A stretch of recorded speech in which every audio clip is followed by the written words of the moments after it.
Hello, everybody. Josh Neighbors here, Locked On Big 12 podcast. Today it is the 28th of July, 2022, when we are recording this.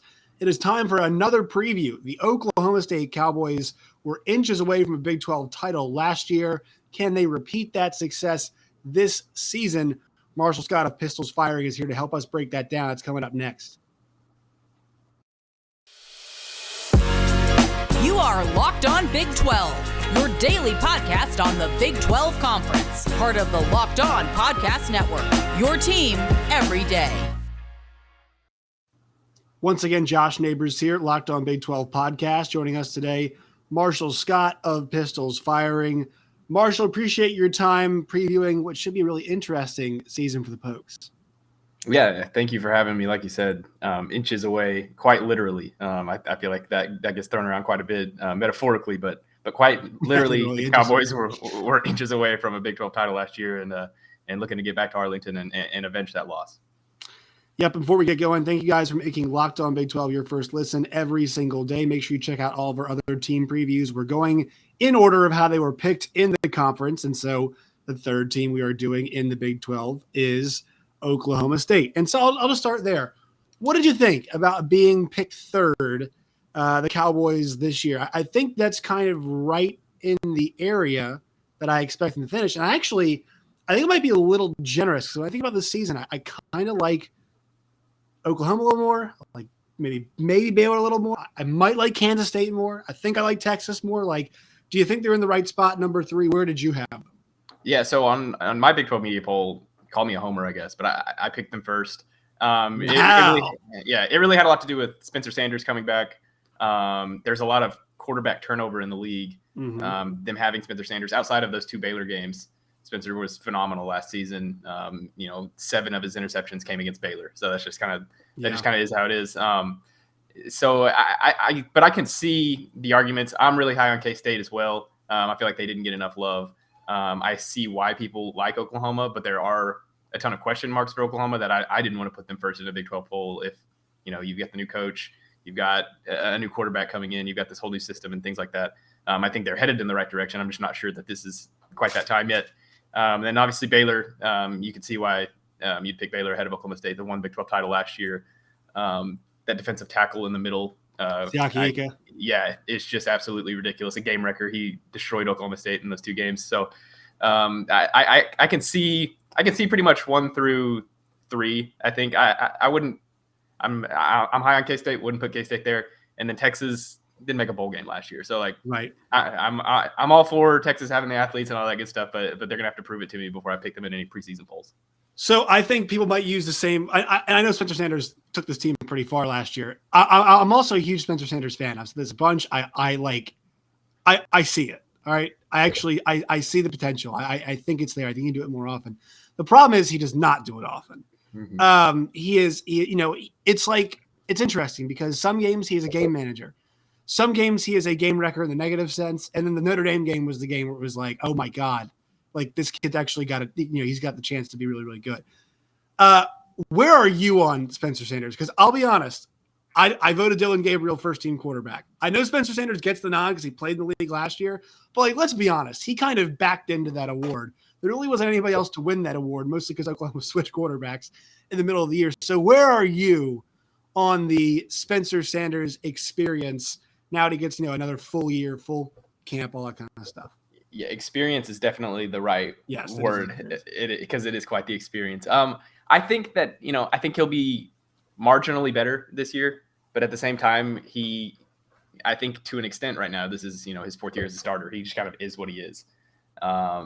You're going to get those crazy good plays. You're going to get those crazy head scratching plays. But like you said, he definitely did back into the award, but it's not in a sense that he's not deserving. He won first team Big 12 last year. It was obviously before the Big 12 title. Yeah, he's not bad. I'm not trying to say he's bad. It's just he plays really poorly in some pretty significant moments. Yeah, but Mike Gundy, going back to Big 12 media days, he was very high on him. Says he's going to know the offense better than Mason Rudolph did, just because of all the experience that he has. I'm not sure if that means he's going to be better than Mason Rudolph. He's just been around longer. Yeah, he's just knows the ins and outs, and so I think he'll be a little more for better or for worse, unleashed this year. The defense probably not going to be as good just because of all they lost in the secondary and their linebackers. They're not going to have Jalen Warren there. Dominic Richardson's kind of a fresh face, his first year in a starting role. So I think they're going to rely on Spencer a little more. It's just a matter of keeping those turnovers down a little bit. And I don't know. If he keeps the turnovers down, he's outstanding. It's just that he has not consistently shown that he can do that to this point in his career. To compare him to another guy in the conference, I think he's a more talented Adrian Martinez. I mean, look at what's played Adrian Martinez's entire career. It's interceptions and fumbles.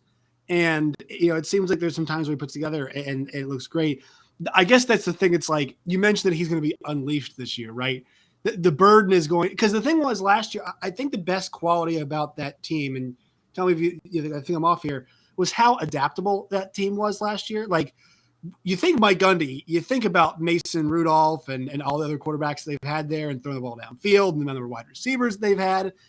But last year, that team was, he realized, like, okay, we can play really good defense and we can run the rock. And I think the fact that it's like, this is not going to be a classic Mike Gundy Oklahoma State team. This is going to be, the newer version of that. I think their adaptability was the best thing they had last year. This team, I think, is going to trend more towards the offense.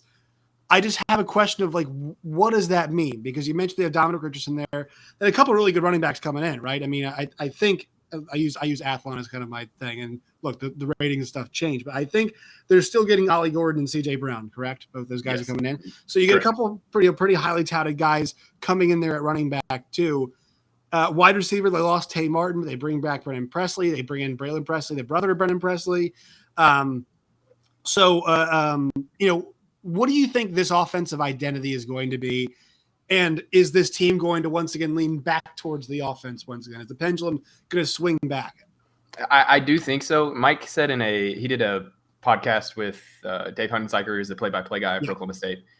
He said that as he thinks the league is going to start trending more offense. He thinks the tempo is going to start picking up again. And I think that going back to Spencer, I think Spencer kind of thrives in the up-tempo style. I don't know why you'd think with a guy with turnover issues, if you sped things up. But whenever they needed to come back against Notre Dame and they just said, okay, we're just going to have to, pedal to the metal. Spencer was at his best there.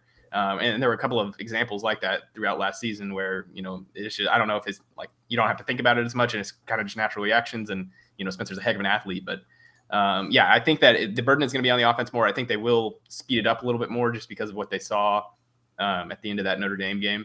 And then, I think that the defense is going to be pretty good, but there's just no way it can live up to the defense that Oklahoma State had last year, leading the nation in sacks and, the top two with Georgia and a lot of those metrics you can say, they play in the Big 12 or whatever. But I think it's going to be more of an offensive base. I think it's going to swing more a little bit that way.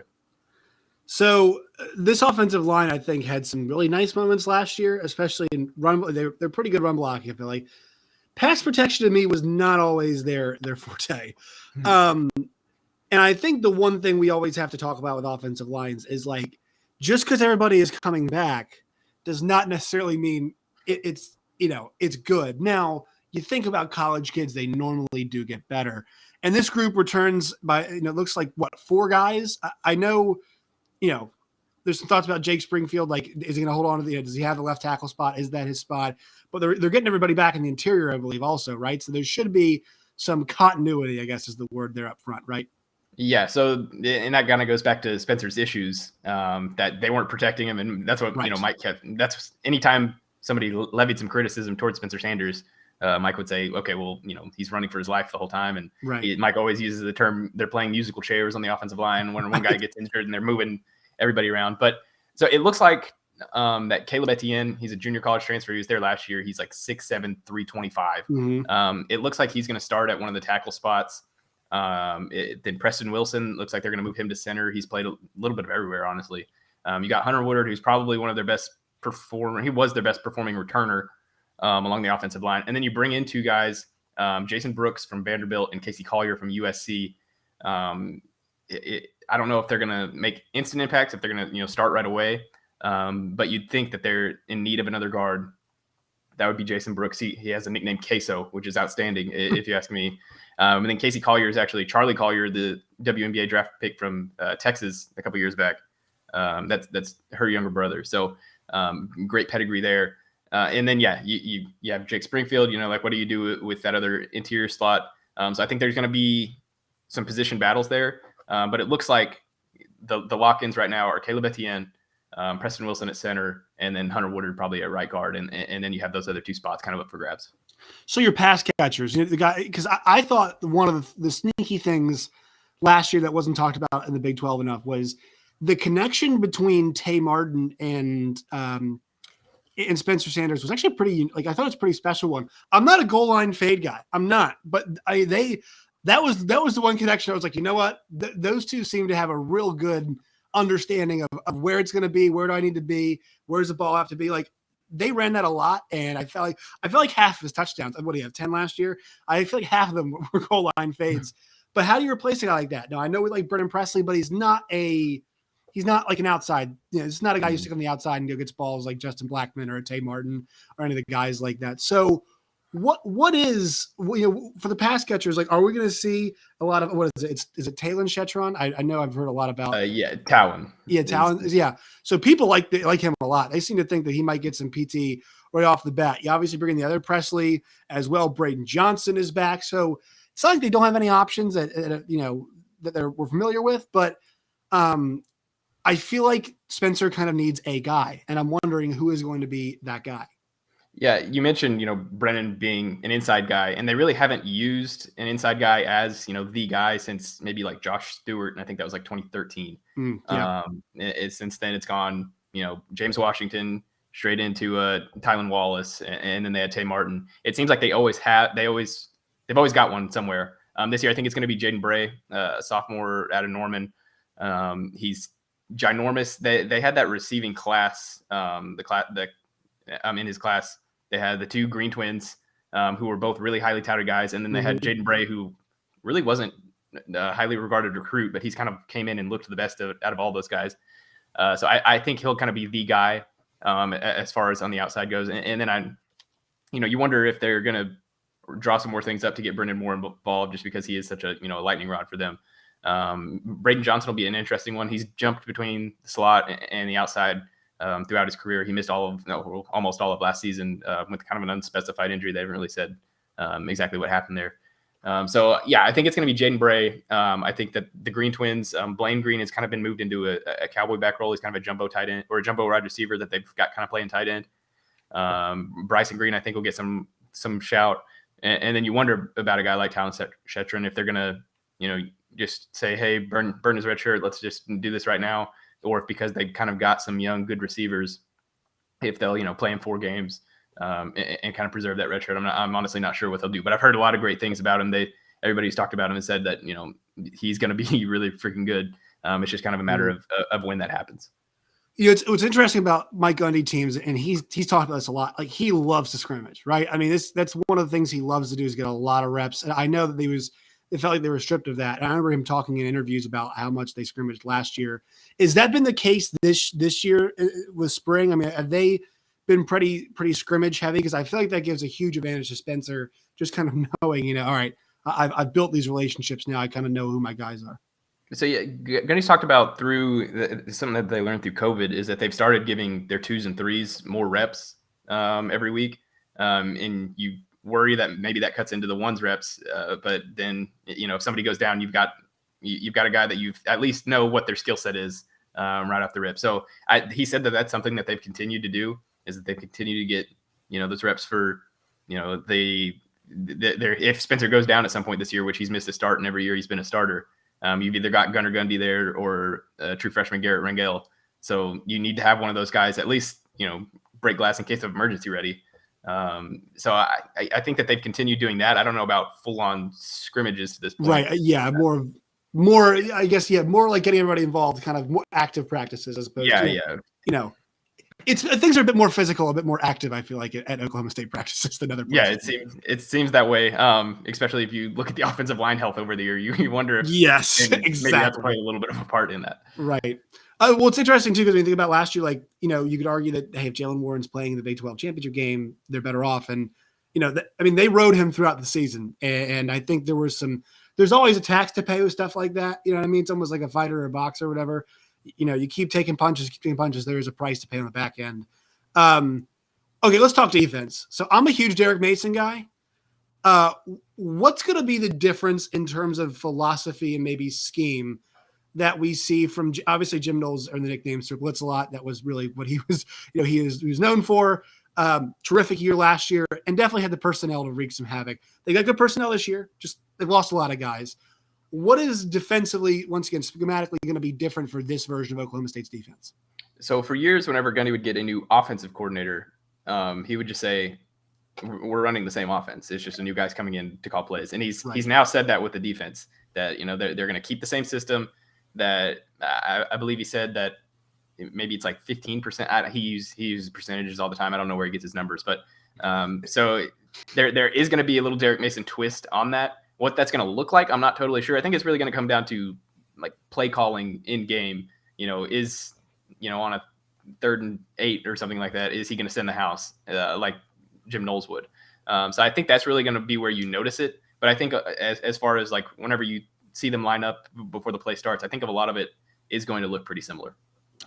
And this defense is going to be anchored by the defensive line, right? I mean, I think when you've got some questions at corner, at safety somewhat. I mean, I kind of like Jason Taylor, and obviously they lose Colby Harvell-Peel back there. One way, the best pass defense you can get is a good pass rush, right? That's kind of the best coverage you can give.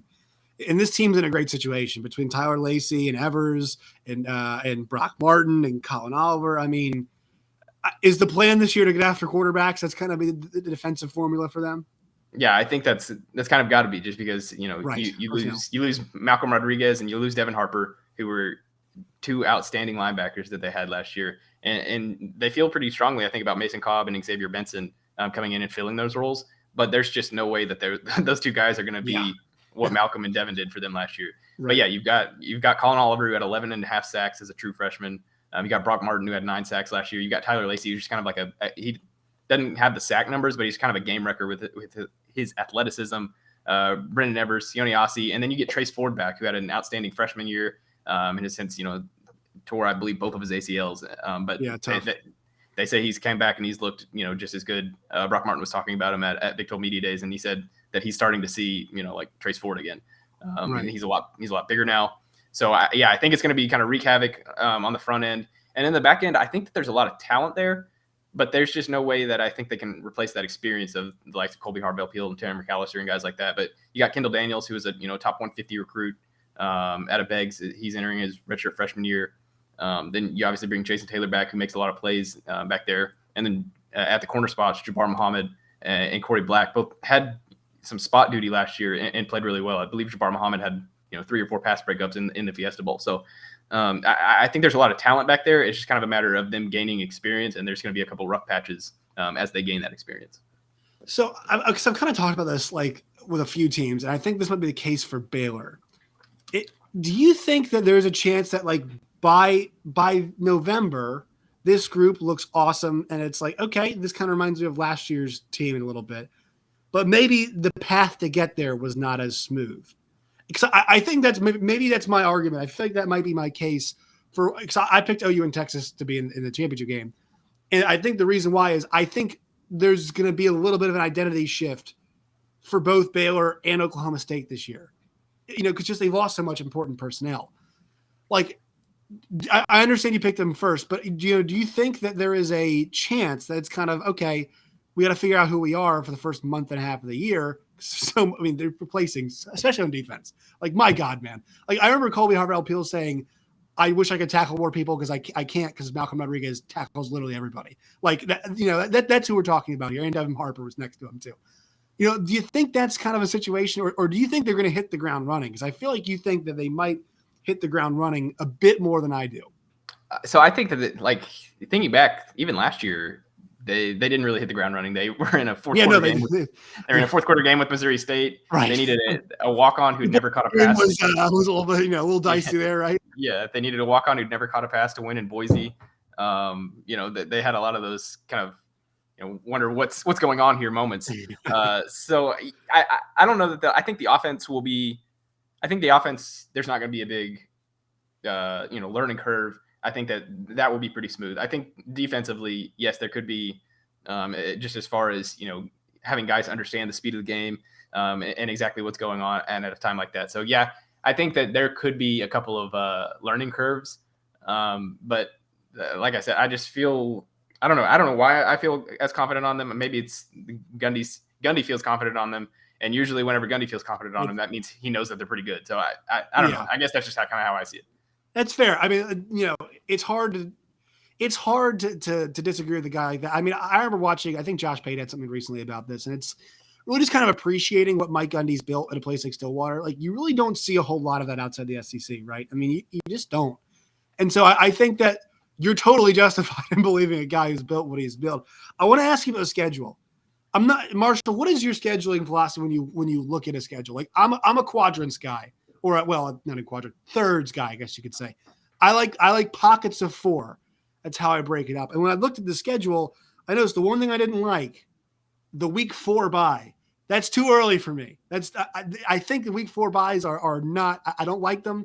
I generally speaking, I think it's way too early. And for a team that wants to get after you like this, kind of that cost in the back end that we talked about. So, your thoughts about how the schedule breaks up for them? I like their first quadrant. That Baylor's tough. I like their last quadrant at Kansas, Iowa State, at OU, West Virginia. I think it's actually like 3-1. The middle one has me a little concerned. Texas Tech at TCU, Texas at Kansas State. Like, I could see that being a 1-3, 2-2, 1-3. Things went a little sideways. So, how do you look at schedules? What do you think of this schedule? Yeah, so I usually just kind of go non-conference and then, like the first 4 of the conference and then kind of wrap it up from there. I think that, I do think the bye is a little early, but I think it could be beneficial going into Baylor because that's going to be such a big game. You're down in Waco. You're going to kind of get to regroup of everything you learned from the non-conference slate before you kind of, get rocking with the conference slate and starting at Baylor's obviously a big deal.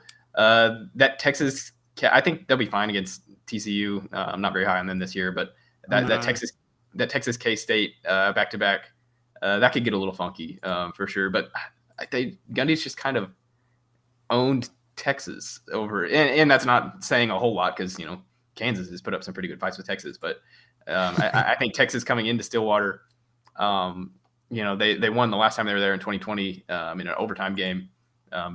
Really bad roughing the punter, not the call, but the fact that the punter was roughed. That kind of gave Texas that win. Right. And then we both talked about how high we are on Kansas State. I mean, you kind of wonder what Martinez is going to be able to do right away. I guess he'll be pretty, in the zone by then. But then, right. Iowa State, West Virginia, those should be wins depending on what JT Daniels is. Oklahoma, I'm not going to growing up. Yeah, Bedlam on the road. I'm sorry. Yeah. Growing up in Oklahoma my entire life, I know that Oklahoma State's, not going to be favored there. But yeah, I think it's a little tough this year because you're going to Waco, you're going to Norman, you're going to Manhattan. So this kind of. Am I losing my mind? Why is Bedlam not the last week of the season? Has this happened before? Is this a thing that? Yeah, so they've bounced back and forth a little bit. It's usually right. It's usually the week of Thanksgiving. That's what it's. Yeah. It has been like my entire life, but here lately they've kind of bounced it back and forth a little bit. Some old heads don't like that it's not the weekend of Thanksgiving, but it just kind of is what it is. Yeah. I do think something that's interesting about that runway they kind of get into Baylor, and I'm not sure there's really a test in there, right? I mean, Central Michigan at home, Arizona State's a complete disaster. That program, like they're basically holding on to Herm Edwards just so he can eat whatever, bad mojo comes their way. And they're going to, I mean, that thing's getting overhauled like 100%. Like they lost all their coaches. They lost a ton of players. They have Emory Jones, but like besides that, I'm not really sure what's going to be happening. Best wide receivers going to be playing for OU this year, all that kind of stuff. So, like, do you think there's any concern about not really having a real test until Baylor on October 1st? Is that worry you at all, or it's Mike Gundy? He'll have him ready to play. Yeah, I think the Arizona State game probably looked a lot better when they scheduled it than it does here now. Yes. Yeah, I will say based on the last Central Michigan game played in Boone-Pickens Stadium, maybe don't count out Central Michigan. Well, the problem is Oklahoma State makes those games hard themselves, right? Yeah, it's never like really them being challenged. It's them just completely making it hard themselves. Yeah. So I think there could be a little bit of a worry that, you probably beat up on Arkansas Pine Bluff and then you go on and you see that Baylor defensive end who I can't say his name, but then you go he's going to be a different type of dude. He's probably going to be like 2 of those Arkansas Pine Bluff defensive tackles. So yes. Yeah, I think there could be some concern in that. But you could also argue that you'd rather kind of ramp up into things. I'm honestly not sure how that'll break down and this kind of psyche that'll entail. So prediction. What do you think record-wise? What do you have them at this year? Obviously, it's hard to prognosticate. We don't know who's playing, whatever down the line. But I ask all of my guests to go out there and make a proclamation. So, what do you think record-wise? What do you have? I think somewhere in 10-2 area. I think that game in Waco is going to be really tough, and then obviously the game in Norman is going to be really tough. But I think there's a world they beat Baylor once last year. They beat Oklahoma last year. I think all of these games are going to be, and like you said, Oklahoma State finds a way to make just about every game the most stressful game that anybody can watch. Yes. So I'm not sure that there's going to be any game this year, sans Kansas, sans Arkansas Pine Bluff, that isn't going to be a good game to watch. But I do think that I think they can get around 10. I think they could get 11. I think they could get 8 or 9. So that's pretty quite in the Gundy wheelhouse of things. But if I had to say, I'd go 10-2. Sounds like you are projecting the cardiac Cowboys here in the year 2022. Marshall, appreciate your time. Where can people find you and all of your work and its variety? So our website, pistolsfiringblog.com. I've been told by other people, and I agree with the thought that it's the place to go for Oklahoma State news. Our Twitter is @PistolSkies, and then my Twitter's right here on the screen @MarshallScott. Okay. And I'm assuming that is this a shout out to Dave Heinzeiker's call, Pistols Firing, or was that obviously it's phrased before that, but is that what spurred the name? So I didn't come up with it as Kyle Porter, but I guess I honestly haven't ever asked, but yeah, I'd assume that's where it came from. All right, Marshall Scott, appreciate your time, man. Thank you.